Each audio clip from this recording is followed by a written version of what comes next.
3.5 years since the rapture happened. Millions of people just disappeared. And those of us who were left behind, we had a choice to make.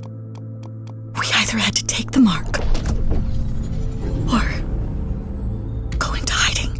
A lot of those who converted to Christianity have been in hiding. Some have been imprisoned, and others have gone to be with the Lord. The world has largely been at peace, but everything is about to change.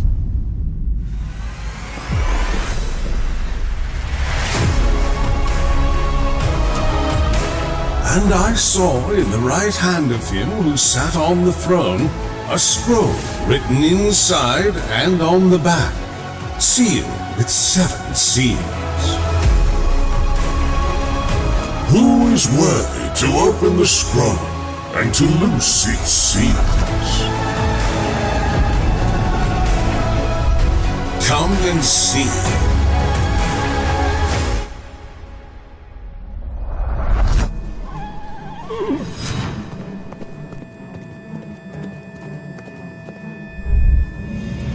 Come and see.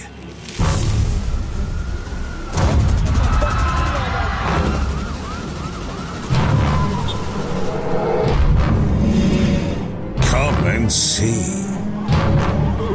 A quart of wheat for a denarius, and 3 quarts of barley for a denarius, and do not harm the oil and the wine.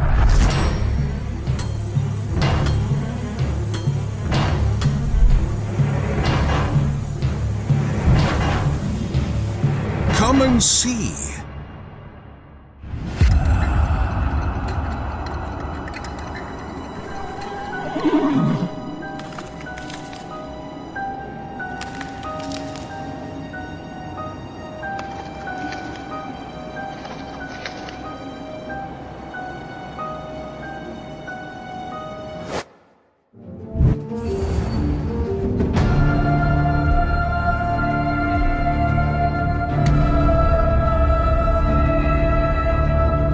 How long, O Lord? Holy and true, until you judge and avenge our blood. on those who dwell on the earth. It's an earth.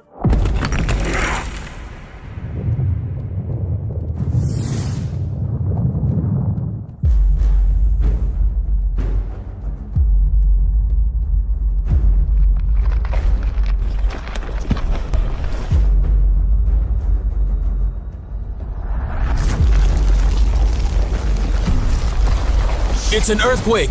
Run! What's happening? What's happening to the sun? Dear God, the moon! It's red! Help us, God. Our Father who art in heaven, Hallowed be thy name. Thy kingdom come.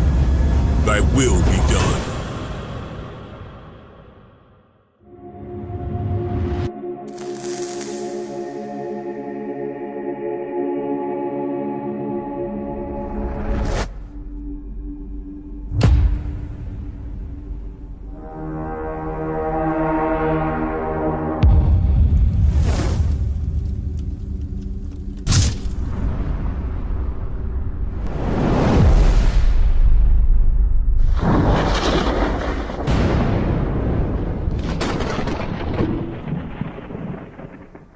Is this the scariest prophecy in the end time? In the book of Revelation, the Lord opened John's eyes to many activities that would happen at the end of the age. Some of the key events are that there will be a change in society and world affairs. And this dramatic change will mark the reign of the Antichrist and the deadly events that would take place during the tribulation period. Now, to the unbeliever, most of these end-time prophecies are terrifying, confusing, and some may even find them hard to believe. But if the purpose of end-time biblical prophecy is not to scare us, but to inspire us to live for Christ, then we should look at some of these apocalyptic end-time Bible prophecies as warnings. And I believe that we can find what is arguably the biggest warning concerning end-time Bible prophecy in Revelation chapter 9. By the time we get to Revelation 9, we are in the tribulation period on Earth. The Antichrist is in power. The beast system is in place. No one is able to buy or to sell without having the mark of the beast, which is 666. And by the time we get to Revelation 9, the world is under the 7 trumpet judgments of God. And this is where we land on the 6th trumpet judgment, which is perhaps the most serious warning to every living person who is not living right with Christ. Revelation 9, verse 13 to 14 says, "The 6th angel sounded his trumpet, and I heard a voice coming from the 4 horns of the golden altar that is before God. It said to the 6th angel who had the trumpet, 'Release the 4 angels who are bound at the great river Euphrates.'" I want you to know that it would be a living nightmare to be alive to witness this judgment of God. If you think that the great Genesis flood was bad, this will be much worse. If you think the destruction of Sodom and Gomorrah was bad, let me tell you that it pales in comparison to what awaits the earth when these 4 angels are released. But before we go into more detail about these angels, the first question that may come to mind is, which Euphrates River? Could it be the one we all know in Asia? Or is there another? Yes, this is the same river Euphrates we know today. This opens a new light in the end-time prophecies. Who are these 4 angels, and why were they in chains?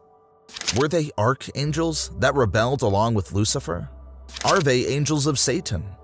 Besides this, what is their mission at such a crucial time in the world? Well, when you think of angels, what comes to your mind? Some muscular and powerful beings, right? God's servants. We think of